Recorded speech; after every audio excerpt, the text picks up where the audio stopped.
Imaginez, nous sommes en septembre 2001. Le monde est sous le choc. Les images des tours jumelles s'effondrant à New York sont encore gravées dans toutes les mémoires. Un pays en deuil tente de comprendre l'ampleur de la tragédie, mais alors que les États-Unis commencent à peine à panser leurs blessures, une nouvelle menace surgit, invisible cette fois, insidieuse, mais tout aussi terrifiante. Une série de lettres, banales en apparence, fait surface. Leur contenu, une poudre qui, brune initialement, va devenir blanche dans les envois suivants. Cette poudre est mortelle, il s'agit de spores de la maladie du charbon que les Américains appellent anthrax. Ces enveloppes, soigneusement scellées, sont envoyées à des personnalités influentes, des médias et des sénateurs. Leur simple ouverture suffit à semer la panique. Des mots inscrits sur une note glissée dans les lettres renforcent cette impression et glacent le sang. Mais qui est derrière ces attaques ? Nous sommes dans une Amérique post-11 septembre où chaque mouvement suspect est scruté, chaque incident pris au sérieux. Les premières victimes succombent rapidement, victimes d'une bactérie que l'on croyait confinée au laboratoire ultra sécurisé. Les médias s'emballent, les théories fusent. S'agit-il d'un nouvel acte de terrorisme international, une attaque biologique orchestrée par Al-Qaïda, ou un acte de terreur intérieure, encore plus difficile à comprendre et à anticiper. Dans un climat de paranoïa grandissante, les autorités sont sous pression. Une chasse à l'homme débute, mobilisant le FBI, les épidémiologistes et même l'armée. Mais, à mesure que les jours passent, le mystère s'épaissit. Les preuves sont rares et les pistes se multiplient, mais aucune ne semble mener à une réponse claire. L'affaire dite des lettres à l'anthrax n'est pas seulement une affaire de science et de bioterrorisme, c'est aussi une plongée dans les recoins les plus sombres de la psychologie humaine, un puzzle où chaque pièce dévoile davantage de questions que de réponses.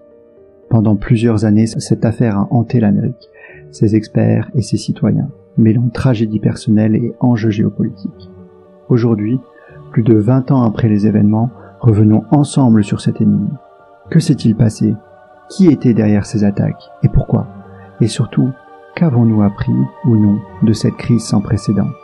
Accrochez-vous, car ce récit vous emmènera au cœur de l'horreur, là où le scientifique et le criminel se sont rencontrés.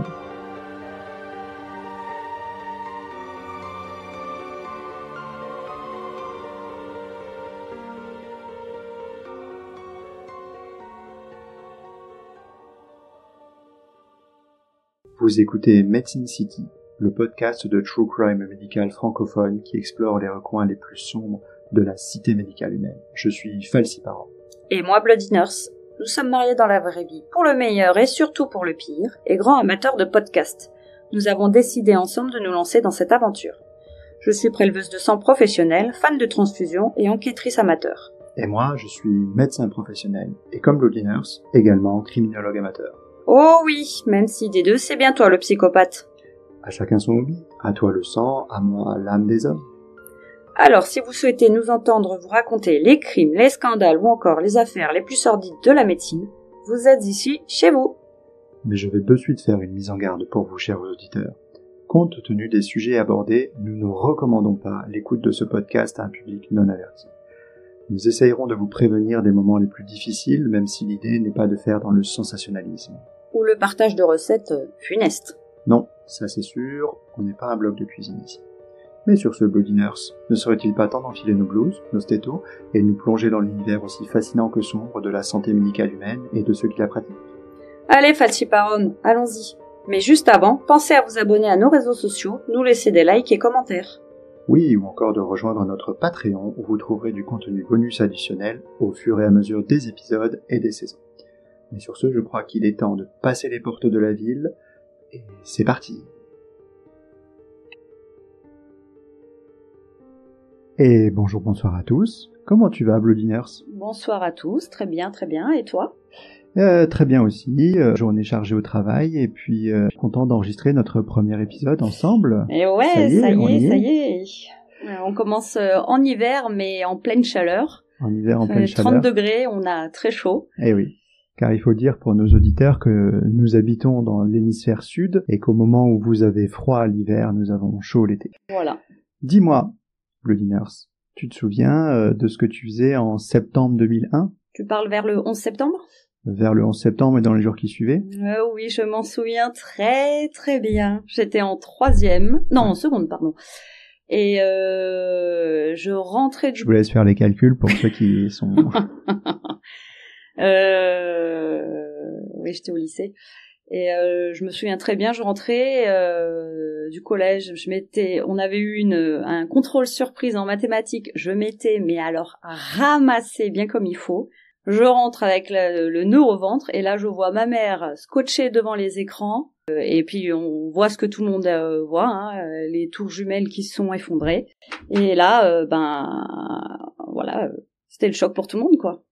Ouais, je pense que c'est une date qui est franchement restée gravée dans les mémoires de beaucoup. Et quand on pose la question de ce qu'on faisait le 11 septembre 2001, pour ceux qui étaient nés, parce que ça remonte quand même à il y a une bonne vingtaine d'années et qu'une génération entière n'a pas connu cet événement. Ah, si tu regardes, ma sœur était née, mais elle s'en souvient pas. Hein. On se souvient tous à peu près de ce qu'on faisait à ce moment-là. Eh bien, je vais pas te parler directement du 11 septembre ce soir.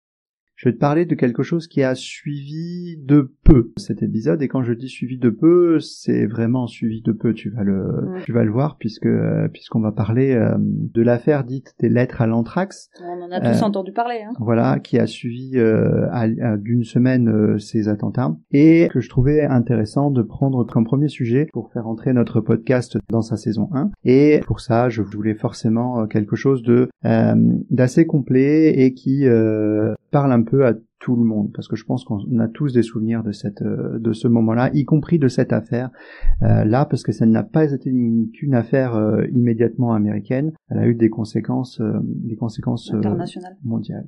Alors pour commencer, je te propose un petit point sur le contexte de l'époque pour ceux qui s'en souviennent ou non. Donc le 11 septembre 2001, c'est une date qui a marqué un tournant historique. Ce jour-là, l'Amérique, qui était le symbole de la puissance, de la sécurité et dans un certain sens de l'insouciance, a été violemment ébranlée par des attaques, et en l'occurrence par des attentats qu'on apprendra plus tard qui avaient été orchestrés par un groupe qui s'appelait Al-Qaïda, et qui ont vu s'écraser 4 avions sur le territoire des États-Unis, et qui ont fait près de 3000 morts. Dont l'essentiel ont été dans l'effondrement des 2 tours du World Trade Center, qui ont été touchées chacune par un avion. Les 2 autres avions, pour rappel, se sont écrasés sur le Pentagone, et un autre dans la campagne n'a pas fait d'autres victimes que les passagers du bord. C'est pas mal. Oui. Et donc, en quelques heures, cette puissance, cette insouciance a été battue en brèche. Et ce sentiment d'invulnérabilité s'est évaporé. Et immédiatement, une peur omniprésente d'un ennemi invisible, capable de frapper n'importe où, n'importe quand et de façon indistincte, y compris sur le territoire des États-Unis, est apparue. Moi, je me souviens d'avoir eu, qu'on était angoissés, quoi. Dans mon collège, au lycée, on en parlait. Hein. Et en fait, dans les semaines qui ont suivi, indépendamment de ça, une paranoïa nationale s'est développée, et en fait chaque bagage abandonné dans une gare, chaque colis suspect dans un bâtiment public devenait une bombe potentielle. Il y a eu pas mal de dérives aussi sur le comportement humain, avec des comportements racistes, de méfiance, etc., etc. Et donc la question qui se posait dans l'esprit des citoyens américains à ce moment-là, c'était: et si ça recommençait ? Quand est-ce que ça va recommencer? Sous quelle forme? Et en même temps, en parallèle, les autorités essayaient de rassurer et de renforcer les mesures de protection. Et on a tous vu les endroits publics, les aéroports, les gares, les bâtiments publics, protection augmentée avec de plus en plus de sécurité, de fouille des bagages, etc. Et le fameux: êtes-vous un terroriste, à remplir en questionnaire. C'est ça. Quand tu arrives à l'aéroport Tout à fait. aux États-Unis. Et d'ailleurs, quand on a regardé, je sais pas si tu te souviens, il y a pas très longtemps, Maman, j'ai raté l'avion. Oui. Il y a cette scène quand ils arrivent à l'aéroport, ils sont, je sais plus combien ils sont, mais ils doivent être une quinzaine quand ils arrivent à l'aéroport. Ils arrivent avec tous leurs bagages, ils courent, ils sont en retard, et ils veulent entrer dans l'avion. Il n'y a pas de contrôle de sécurité. Non, en fait, ils arrivent directement, ils arrivent directement à la porte d'embarquement. Ils viennent de sortir littéralement de leur taxi, et puis ils embarquent comme ça. Maintenant, ça ne viendrait. C'est possible. On a vu tellement de choses qui se sont passées depuis que non, c'est plus possible. Et d'ailleurs, il faut venir 2 heures à l'avance.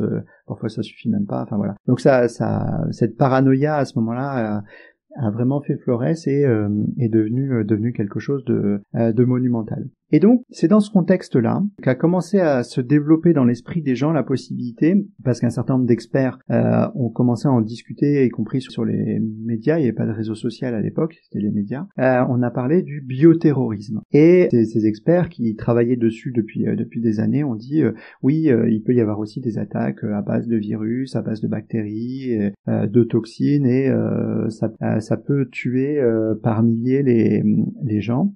Et alors je pense qu'on en fera probablement un autre épisode à un autre moment.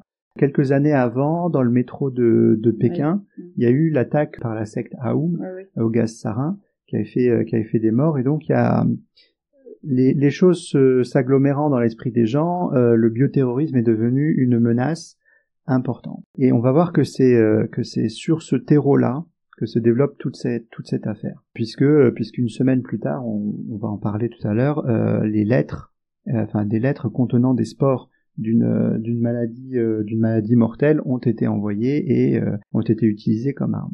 Je vais tout de suite faire un petit point sur justement cette maladie et cette arme biologique qui a été utilisée, puisque c'est de ça dont il s'agit, et faire un immense correctif de suite pour commencer, correctif qui passe par la compréhension de la langue. Oui, parce qu'on n'a pas tous la même notion du terme anthrax et de... C'est ça. Et en fait, quand on lit, quand on regarde un petit peu les articles de presse, y compris les articles de presse francophones, encore aujourd'hui, cette affaire est connue sous le vocable de l'affaire des lettres à l'anthrax ou des attaques à l'anthrax ou etc. Et en fait, ce mot anthrax, c'est un faux ami de l'anglais, et qui est issu d'une mauvaise traduction, parce que en fait le mot anthrax en français ne désigne pas du tout la même chose que le mot anthrax en anglais. Alors comme vous êtes dans un podcast de true crime médical francophone, on va faire un petit peu de médecine, on va parler français, et donc il va falloir qu'on corrige cette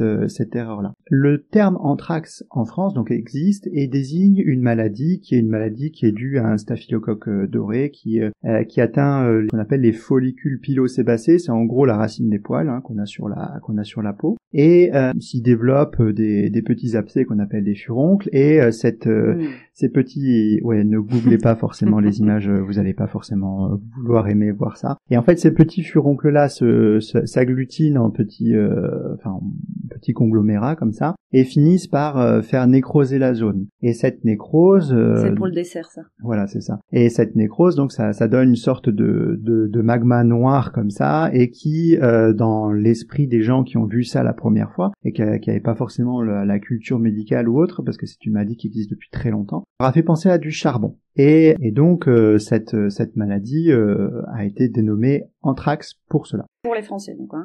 Ça c'est en français. Oui, et donc c'est en rapport avec la maladie qui est due au staphylocoque, et ça n'est pas la maladie dont on va parler après. La maladie que les anglophones appellent anthrax, par contre, c'est la maladie que nous appelons maladie du charbon. Et pourquoi ils l'appellent anthrax? Parce qu'en fait, elle est due à une bactérie qui s'appelle le Bacillus anthracis. Et ce Bacillus anthracis, c'est une bactérie qu'on retrouve dans le sol. Et son adjectif qualificatif anthracis vient du grec qui désigne le mot charbon, en fait. Et les Anglais aimant bien raccourcir les mots pour être plus efficaces dans le langage, ce anthracis est devenu anthrax. Okay. Et donc ce que nous appelons la maladie du charbon, parce qu'elle était issue de terres contaminées par ces spores, est en fait désignée sous le nom d'anthrax chez les Anglais et aux États-Unis aussi. Et donc quand on lit ou quand on parle de l'affaire des lettres à l'anthrax, en fait le correctif, c'est de dire que c'est l'affaire des lettres avec les spores de la maladie du charbon. Alors c'est sûr que c'est moins vendeur. C'est moins vendeur, c'est moins punchy comme peut l'être l'anglais, mais au moins on est plus raccord avec les données réelles. Du coup, c'est pas la même maladie, quoi. C'est ça, mais c'est la même, on verra. Oui. C'est la même saloperie quand même. Ouais, symptomatique. là pour le coup, que ce soit le mot anthrax en anglais ou la maladie du charbon en français, on verra que c'est pas quelque chose de très très sympa. Manifestement, il y a l'idée du charbon qui est quand même parce qu'il y en a un qui vient de la terre, du coup c'est ça. Voilà, et alors que l'autre, celle qui fait les pustules, ça donne une couleur nécrosée façon charbon. Donc du coup, il y a un petit lien quand même. C'est ça. En fait, comme on est dans la description un petit peu de l'arme de l'arme du crime, qui est en l'occurrence une arme bactériologique, il faut peut-être que je précise que cette bactérie, elle est fascinante.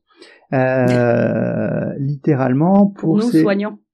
Alors, oui, d'un point de vue scientifique, elle est fascinante, puisque c'est une bactérie qui a développé tout un tas de mécanismes pour se protéger pendant très longtemps, en attendant de pouvoir réinfecter un nouvel hôte. Et pour ça, en fait, elle a développé la capacité de sporuler. Alors, je vais pas pouvoir, et c'est dommage sans doute, pour moi, je suis un peu frustré de ça, mais c'est pas grave. Je vous en ferai des petits, des petits bonus par ailleurs pour ceux qui sont intéressés, pour aller un peu plus loin dans le côté bactériologie ou quand il y a des choses de science que je vais pas pouvoir développer. Mais la sporulation, c'est un mécanisme de défense et de protection qui fait qu'en gros la bactérie s'entoure d'une coque qui est solide et sèche à la fois et qui lui permet de rester pendant un très long moment en dehors d'un hôte vivant et en dehors de son cycle vital, en attendant d'être à nouveau en contact des éléments qui vont lui permettre de se développer. Et c'est pour ça qu'en fait on la trouve dans la terre, puisque c'est une bactérie qui touche certes les hommes, on va le voir, mais aussi les animaux, et que quand elle finit par tuer un animal, en fait ces liquides, ces fluides corporels finissent par s'écouler, remplis de cette bactérie et de ses formes végétatives, et qui font sécher sur le sol et rester sur le sol en attendant que quelqu'un d'autre vienne. Du coup, elle peut survivre longtemps comme ça ? Ah, ça peut survivre des années, des centaines d'années. Tu sais, ça me fait penser à l'animal là qui vit le plus longtemps, là qui peut survivre dans l'espace. Ah oui, le tardigrade. Ouais, ça me fait penser à ça. Et il y en a plein comme ça après. Et moi, ça me fait penser, tu sais, ce livre qu'on aime particulièrement de Liu Cixin. Ah oui. Le problème à 3 corps. Ouais, c'est ça. Et quand ils se dessèchent, tu sais, les extraterrestres. Oui, dans le jeu, les trisolariens. Ah oui, trisolariens. Mais pour le coup, oui, ça me fait penser à ces personnages-là. Mais ça peut rester des années, des centaines d'années. Certains même disent pendant des milliers d'années. Il y a même des suppositions que dans le permafrost qui se dégèle en Sibérie par exemple. Et pour le coup, dans le permafrost, il peut y avoir des spores qui s'ouvrent comme ça et qui deviennent contaminants. Ah oui, c'est comme l'histoire des rennes qui ont dégelé en Norvège ou je sais plus trop quoi et qui ont sorti oui, des virus ou des bactéries qu'on ne connaît pas. Bon, alors donc lorsqu'elle est inhalée on va en revenir à nos moutons, et donc lorsqu'elle est inhalée sous forme de spore, cette bactérie, le Bacillus anthracis, donc les spores de la maladie du charbon, ça peut provoquer une infection respiratoire aiguë. Les premiers symptômes, c'est très banal, hein, ça ressemble à un rhume classique avec un peu de fièvre, un peu de toux et de la fatigue. Mais rapidement, la maladie progresse et ça cause en tout cas pour les formes respiratoires, ça cause des formes de détresse respiratoire grave et sans traitement rapide, ça amène quasi systématiquement à la mort. On verra un peu plus tard que les statistiques sont très très mauvaises, hein, quand on est infecté sans traitement par une forme respiratoire de maladie du charbon, on est à 90 à 95% des gens meurent. Ah oui. Oui, c'est pas totalement rien. Et parce que finalement le temps de détecter Ouais.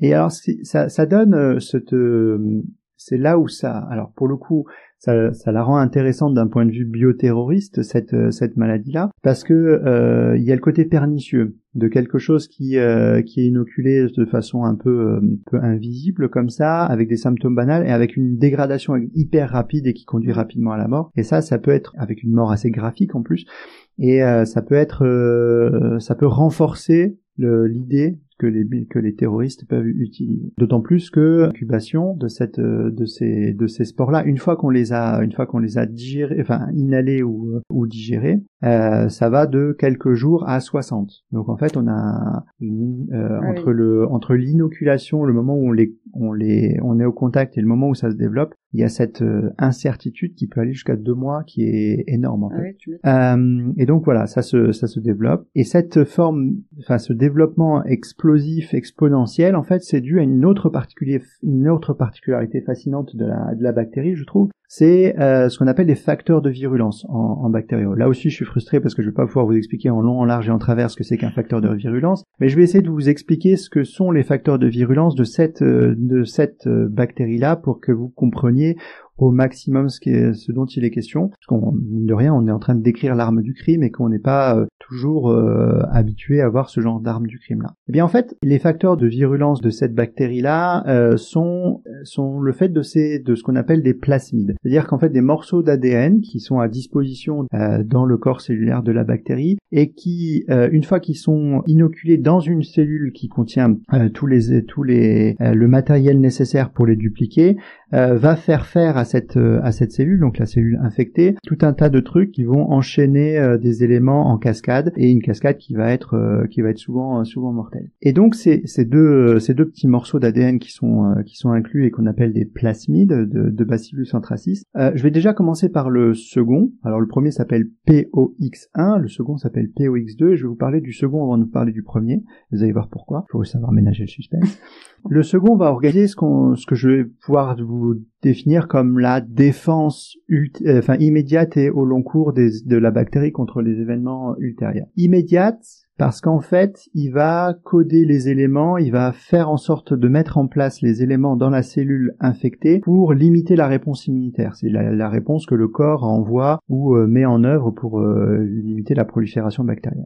Et le second, c'est d'organiser sa défense ultérieure au long cours, et notamment de lui faire fabriquer cette capsule qui pourra sporuler un peu plus tard et donc lui permettre d'infecter des jours, des mois, des années après un autre hôte un peu plus tard, et donc d'assurer sa descendance très très longtemps après l'infection. Donc ça, c'est le deuxième plasmide, et c'est le plus sympa des deux, qui est déjà pas mal quand on vient de décrire un peu son effet. Et le premier, PXO1, par contre, c'est une véritable petite bombe à retardement. Celui-là, c'est une véritable calamité. Pourquoi ? Il y en a un qui est calme et l'autre qui est Voilà. énergique, quoi. En fait, des deux, Ils se complètent bien. Des deux, c'est lui le tueur. Ah oui. C'est ni plus ni moins que. C'est toi, quoi. En gros, ce qu'il faut savoir, c'est que ce petit morceau d'ADN, ce plasmide, encore une fois, va coder pour 2 toxines différentes et un transporteur. Bon, le transporteur, comme son nom l'indique, c'est celui qui va servir à transporter, et là, jusque-là, j'ai perdu normalement personne. Il va transporter les éléments depuis la bactérie vers l'intérieur de la cellule qui est contaminée, qui va offrir une précision chirurgicale à l'attaque, en fait, puisqu'il va vraiment aller déposer à l'intérieur. Et les 2 toxines qui sont fabriquées, je vais vous donner leur petit nom. Il y en a une qui s'appelle LF pour Lethal Factor. Ça porte son nom, quoi. Porte son nom, voilà. L'autre s'appelle EF pour Edema Factor, qui est le facteur d'œdème. L'autre, donc le facteur létal, ni plus ni moins. Et globalement, elles ont un rôle stéréotypé dans leur fonctionnement. En premier lieu, elles vont limiter la réponse immunitaire, elles aussi, mais d'un point de vue chimique, et notamment pour ceux qui voudraient aller un peu plus loin, elles agissent sur les cytokines. Et donc elles vont limiter cette réponse immunitaire, donc amplifier l'infection de fait, mais aussi en agissant sur cytokines de la mauvaise manière, elles vont amplifier la mauvaise réaction du corps, en fait. Et cette mauvaise réaction va aboutir à de l'œdème local, des saignements et au final dans un organe, parce que ça touche des organes généralement vitaux, va très vite aboutir à la défaillance de ces organes vitaux là. Et par exemple quand on est au sein des poumons, va aboutir à la défaillance du poumon assez rapidement. Là je vous fais pas un descriptif très très précis de ce qui peut se passer, mais imaginez un poumon qui se remplit d'eau à cause de l'œdème, qui saigne, qui oui, c'est etc. quand on voit que ça tousse dans les films, tu sais, ça tousse, c'est même du chose sang, au niveau du cerveau ou des intestins quand c'est une forme ingérée. Et qui explique aussi pourquoi les formes respiratoires sont plus sévères que les formes digestives, qui elles-mêmes sont plus sévères que les formes cutanées, puisque l'organe touché est un organe d'autant plus ou d'autant moins vital en l'occurrence. C'est proportionnel à la... Ouais. Et pour le coup, j'aurais encore pas mal de choses à dire sur la pathogénicité, mais retenez que la DL50, alors là aussi, pareil, il faudrait que je vous développe ce que c'est que la DL50, mais la DL50, en gros, c'est la dose, DL, ça veut dire dose létale, c'est une dose moyenne quand on prend une population, c'est la dose qui tue en moyenne 50% de la population qui est exposée. Donc, la DL50 de ces spores-là, c'est entre 5000 et 8000 spores. Donc, c'est-à-dire qu'on prend une population générale, on leur donne à chacun, 5000 spores, on sait que la moitié va mourir. 5000 spores, c'est rien à l'échelle d'une bactérie et dont on parle. Quand je parle de 90-95% de mortalité sur les formes respiratoires, c'est une vraie bactérie tueuse en fait, ce genre de bactérie, et c'est d'autant plus pour ça que c'est intéressant de l'étudier comme arme du crime, parce que ça a vraiment été une arme du crime. Été cette arme du crime. Mais c'est promis, je vais vous faire des petits bonus sur nos réseaux, sur notre Patreon, pour vous expliquer un petit peu ça, pour vous récapituler, pour pas que vous soyez perdus, et puis parce que je suis un peu frustré comme lui. Parce que je suis un peu frustré de ne pas pouvoir vous parler de choses qui sont pour moi très intéressantes. Sachez-le, Falciparum aime partir de la genèse pour... C'est ça. Mais en général, on comprend bien du coup la fin. Ouais. Et donc, la première... Alors, il y a eu 2 salves d'envoi de ces lettres. Ah oui, la première... la première... parce qu'on est toujours sur l'arme du crime. Finalement, il y a l'arme, il y a aussi le vecteur. Le vecteur, c'est les lettres. Et la première salve de lettres contenait une poudre, comme je le disais en introduction, qui était brune, mal dégrossie, qui ressemblait à de ce que les descriptions que j'ai trouvées ont dit, qui ressemblait à une sorte de pâté pour animal qui a été égrené à la main. Elle a été séchée et... cette granulosité là qui est pas très fine et qui ressemble un peu à ça. La deuxième fournée de lettres contenait par contre une poudre très fine, très blanche, très volatile, et qui semblait pas être du tout de la même avec le même niveau de je sais pas, j'ai jamais essayé de la coke. Jamais, promis. Et donc, il y a fort à parier que le modus operandi s'est un peu modifié entre les deux envois. Comme je le disais aussi, dans ces lettres, il y avait ce message inquiétant qui était présent, et ce message disait, on va en parler un peu plus tard, mais ce message en gros avertissait du contenu et du risque potentiel. Donc c'était à la fois une arme pernicieuse, mais en même temps c'était quelque chose qui était annoncé finalement, parce que dans les messages il annonçait d'emblée prenez de la pénicilline, et ceci est un attentat quoi. Donc les lettres ont créé une inquiétude qui s'est rajoutée à l'inquiétude générale dont je parlais en introduction, le contexte post 11 septembre, puisque donc on avait ces experts qui parlaient de bioterrorisme, on a eu ces lettres qui annonçaient qu'il y avait une poudre, on savait que potentiellement ça pouvait arriver, et les gens qui ont ouvert ces lettres au départ, se sont méfiés forcément du mot, mais certaines personnes ont commencé à avoir des irritations cutanées. Donc ça a mis la puce à l'oreille.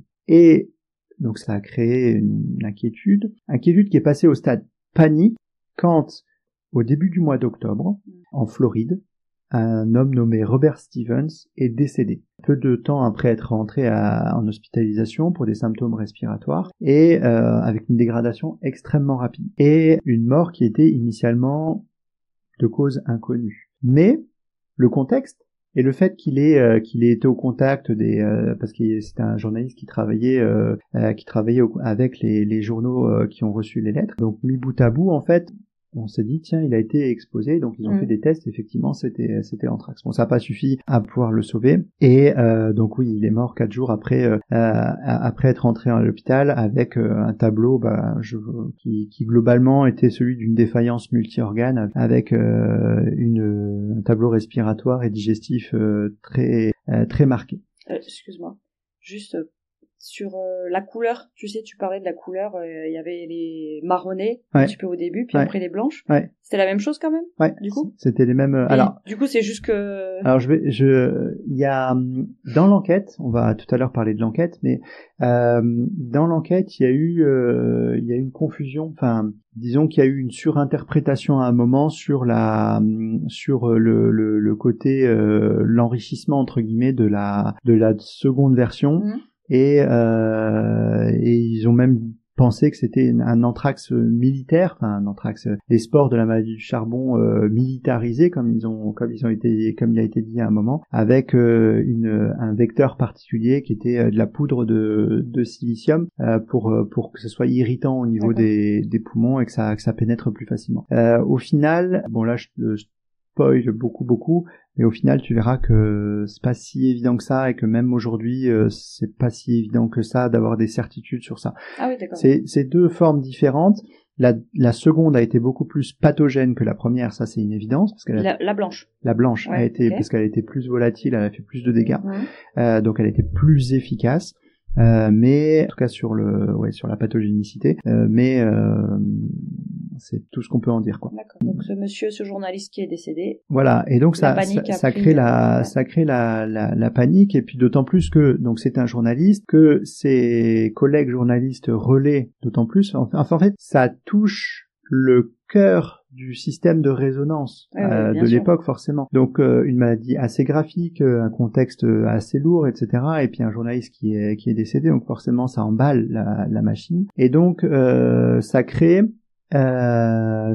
aussi un emballement politique important, et la mise en œuvre de ressources colossales pour essayer de retrouver les auteurs de ces attaques. Et bon, là on va voir tout à l'heure aussi dans le déroulé de l'enquête, très vite on essaye d'identifier des responsables venus du Moyen-Orient, d'Al-Qaïda. Ben oui. Parce que une semaine avant, c'est des terroristes qui ont détruit les tours, quoi. Et donc ça va faire tache d'huile cette histoire. Mais avant d'aller sur l'enquête, donc je t'ai présenté les armes du crime, je t'ai présenté le vecteur, on va parler un petit peu des victimes. Alors, je viens de parler de Robert Stevens. Les victimes, et en fait d'abord les cibles, parce que c'est du terrorisme, et en fait ce qui compte dans le terrorisme, c'est presque autant les cibles que les victimes, parce que parfois il y a moins de victimes, il y a plus de cibles, etc. Et en fait, les cibles, c'était des grands médias américains, et donc dans la première attaque, c'était uniquement des grands médias américains, donc il y avait ABC News, il y avait NBC News, le New York Post, etc. Et donc pas forcément de personnes au sein de la rédaction. Alors même si ça a été envoyé systématiquement adressé à un journaliste ou à une personne en particulier, mais le circuit était tel que c'était adressé au journal en tant qu'entité, en tant que journal. Puis à l'époque, on vous parle de ça en 2001. En 2001, on était beaucoup moins informatisé, le courrier avait une place prépondérante dans nos vies, et le volume postal était loin d'être celui qu'il est actuellement. Aujourd'hui, on reçoit plus de lettres quasiment, sauf les impôts. Mais à l'époque, oui, les lettres c'était quelque chose d'important. Il y avait pas mal de brassage dans ça, et donc ça permettait de contacter les gens. Donc au départ, c'était des journaux, et la deuxième attaque a visé des politiques, en l'occurrence des sénateurs américains. Deux sénateurs américains qui avaient été choisis, et qui étaient Tom Daschle, qui était le chef de la majorité au Sénat, et Patrick, alors je ne sais pas trop comment on prononce, Leahy, je sais pas trop, qui était lui le président de la commission judiciaire. Et donc qui était des cibles symboliques. même si eux n'ont pas été touchés. C'est pour ça que je dis que dans la victimologie de cette affaire, l'étude des cibles est presque autant importante que celle des victimes, parce qu'on va voir très vite qu'il y a certaines victimes qui n'ont pas été, qui n'étaient pas parmi les cibles en fait. Et du coup, ils n'ont pas été touchés parce qu'ils n'ont pas ouvert, ils n'ont pas eu le temps. Ça a été. Parce qu'en fait, ça a été détecté par. Concrètement, les sénateurs, ils ouvrent pas leur courrier eux-mêmes, en fait. Ah oui, c'est le secrétariat. Donc, mais du coup, il y a eu des victimes dans oui, il y a eu des victimes dans les personnes qui ont ouvert, quoi. Ah, tout à fait. Et concrètement, quand on regarde maintenant d'un point de vue des personnes touchées, donc il y a eu 22 personnes touchées en tout. 5 sont décédées, 17 ont eu des conséquences plus ou moins importantes. Ça va de l'irritation cutanée simple à l'hospitalisation pendant quelques jours, avec des symptômes plus ou moins graves, non mortels pour les 17, parce qu'il y en a quand même 5 qui ont perdu la vie, et des centaines de personnes exposées en réel, avec l'angoisse que ça engendre en plus, avec des milliers de personnes en prophylaxie. Parce que comme je te disais tout à l'heure, on peut avoir une incubation qui va jusqu'à 60 jours. Donc en fait, même si les antibiotiques sont réputés efficaces sur la maladie du charbon, sur le Bacillus anthracis, eh bien en fait, il faut quand même prendre la prophylaxie anti-infectieuse par les antibiotiques. Juste pour la prophylaxie, pour les non-initiés, c'est de donner un traitement avant que ça arrive. Ouais. Suspicion de. Ouais, c'est ça. C'est parce qu'on suspecte que la maladie peut venir. Et effectivement, on donne le traitement pour éviter de la contracter. Et en l'occurrence, les traitements qui sont efficaces, c'est des traitements qu'on connaît bien, des fluoroquinolones, en l'occurrence ciprofloxacine, des antibiotiques. De toute façon, c'est tous des antibiotiques parce que c'était une bactérie. Les tétracyclines, en l'occurrence doxycycline, là aussi, c'est très connu comme antibio, et dans une moindre mesure, alors que c'était l'antibio qui était annoncé par le petit mot à l'intérieur des lettres, la pénicilline. Parce que bon, certaines catégories de Bacillus anthracis ont développé des résistances, et donc la pénicilline n'est pas la première recommandée. Et donc il y a des gens des centaines, des milliers de personnes qui ont pris de la prophylaxie par ciprofloxacine pendant des semaines pour éviter de contracter la maladie pendant qu'on n'était pas totalement sûr qu'ils étaient contaminés ou pas. Et donc, quand je te disais les cibles sont différentes des victimes, il y a 2 victimes particulières dont je veux parler. C'est 2 employés des postes, pour le coup, qui ont été contaminés par la 2e lettre. Et ils ont été contaminés au cours de leur travail. C'était employés des postes pendant qu'ils faisaient le tri, la distribution, etc. Et ces 2 victimes, c'est Thomas Morris Jr. et Joseph Cursen, je sais pas trop comment on dit, qui eux travaillaient au centre de tri postal de Brentwood, à Washington DC, donc la capitale. Et donc ils ont manipulé les lettres qui étaient destinées aux sénateurs, et en les manipulant, ces lettres, alors que la lettre était correctement fermée, mais que, comme tu disais tout à l'heure, la poudre était plus fine, elle était plus travaillée, donc elle était plus volatile. Il y a un petit peu de poudre qui s'est échappé. Et comme je disais tout à l'heure, l'inoculum, il doit être très faible. Il faut pas grand-chose pour infecter mortellement quelqu'un. Et donc, ils ont été suffisamment infectés juste par la manipulation. Et donc, ils ont contracté des signes respiratoires quelques jours après la manipulation, et ils sont décédés très très vite en quelques jours également. Et ça a marqué un point important dans l'évolution des choses, puisque là, on découvrait que alors non pas que les autres étaient coupables, non pas que les journalistes, non pas que les sénateurs étaient coupables de quoi que ce soit, mais le grand public s'est dit c'est vraiment les personnes, n'importe qui, n'importe quand peut être touché, quoi, sans avoir rien à voir dans le sujet ou dans la politique ou quoi que ce soit, quoi. Et donc ils ont été vus comme ils ont été, après à l'américaine forcément, héroïfiés comme ça peut être, et vus comme les premiers sacrifices de petites gens entre guillemets, avec tous les guillemets possibles qu'on peut avoir sur ça. Et donc ça a continué, et ça a permis d'amplifier encore le phénomène. Bon, je reviens pas sur l'histoire de Robert Stevens qui est lui aussi décédé, qui en a rajouté dans l'escarcelle de l'écho journalistique, mais c'était important de de le dire et d'imaginer la déflagration médiatique qu'il y a pu y avoir. Et il y a eu aussi, comme je disais, des victimes fort heureusement qui étaient touchées, mais pas de façon mortelle. Et forcément, il y a eu des témoignages. Et il y a eu un témoignage d'une personne qui s'appelle Erin O'Connor, que j'ai retrouvée, qui était assistante à NBC News et qui a été une des personnes infectées.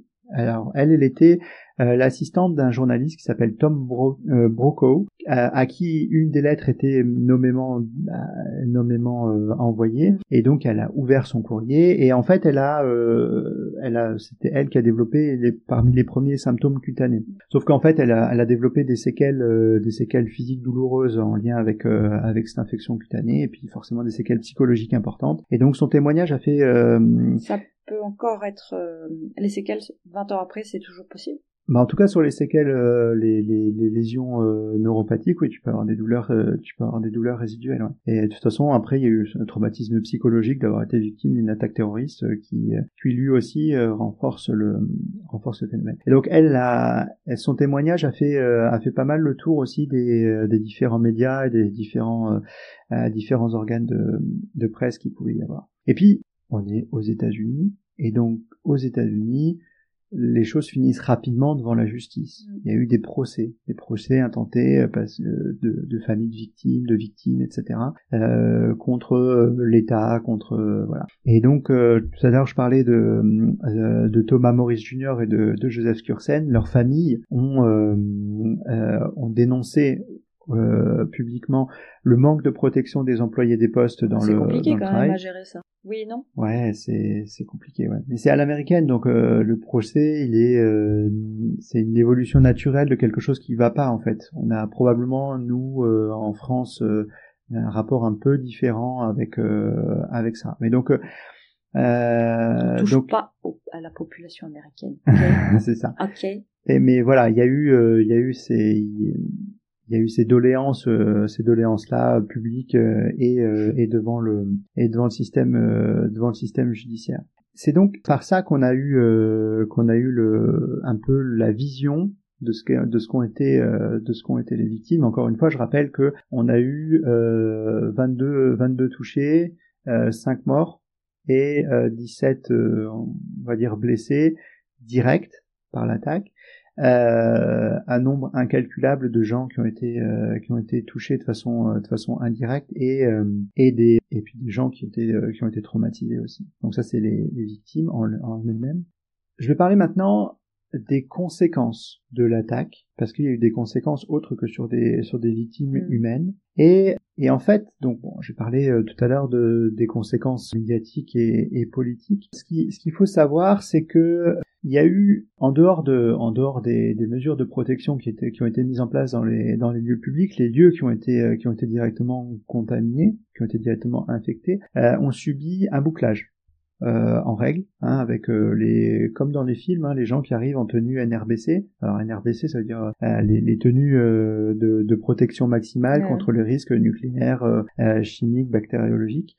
Et donc les tenues étanches là, avec les masques, les respirateurs, avec etc. sas d'entrée de sortie, décontamination. Et donc pour le coup, donc c'est un traumatisme visuel hein, quand on a des gens qui vous bouclent à l'intérieur ou qui vous font la douche de désinfection, ci et ça.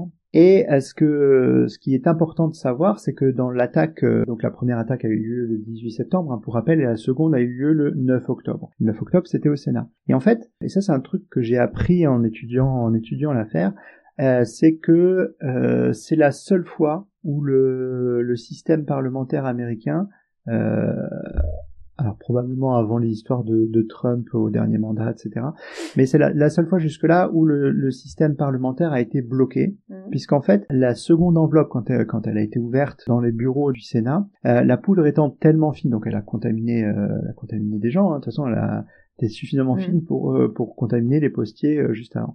Donc elle a été ouverte et s'est répandue dans les bouches d'aération. Ah oui. Donc tout le building a été potentiellement contaminé quoi. Et donc il a fallu qu'il stoppe pendant quelque temps l'activité parlementaire du Sénat, et c'est de ce que j'ai vu, c'était la première fois dans l'histoire que ça arrivait. Ah oui, parce qu'il faut pas totalement rien quand même. Tu boucles tout pour faire des prélèvements et puis décontaminer quoi. Après. Ouais. Donc il y a eu le bouclage du Sénat, forcément le bouclage des bureaux de poste, y compris et surtout celui de Brentwood, là où les deux employés avaient été touchés, et puis surtout là où était trié le courrier à destination du Sénat, et ses conséquences immédiates, y compris sur le fonctionnement de la démocratie américaine, quoi. C'est ça qui est assez fou dans l'histoire aussi. Au niveau de ce qu'on peut en dire, ça a fondamentalement changé aussi le rapport que les Américains avaient entre eux et avaient avec les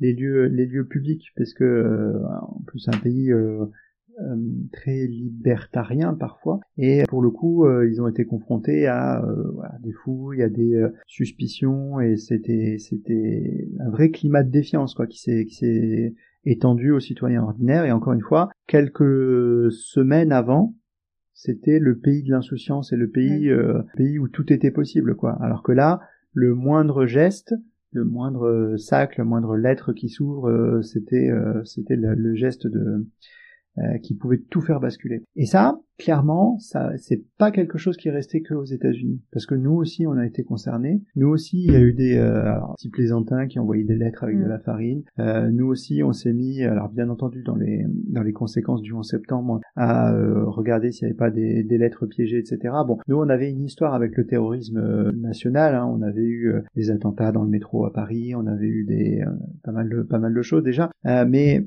clairement, oui, sur les histoires de lettres envoyées par la poste, je me souviens qu'il y avait eu des affaires aussi où forcément il y avait eu des doutes quoi. Ouais, il y avait des doutes et des plaisantins. Ah bah des plaisantins. Enfin, il y avait beaucoup plus. Heureusement, il y avait plus de plaisantins que de vrais terroristes qui envoyaient des bacilles mortels quoi. Ce qu'on peut en dire, c'est que jusque là, on a identifié donc le contexte, on a identifié les lieux dans lesquels ça se passait, on a parlé de l'arme du crime, de son vecteur et de la victimologie. Je pense qu'il va falloir parler maintenant de l'enquête et du ou des responsables de ça. Mais comme ça fait un petit moment qu'on a commencé, je pense qu'on va faire une pause et qu'on se retrouvera dans le 2e épisode. D'accord.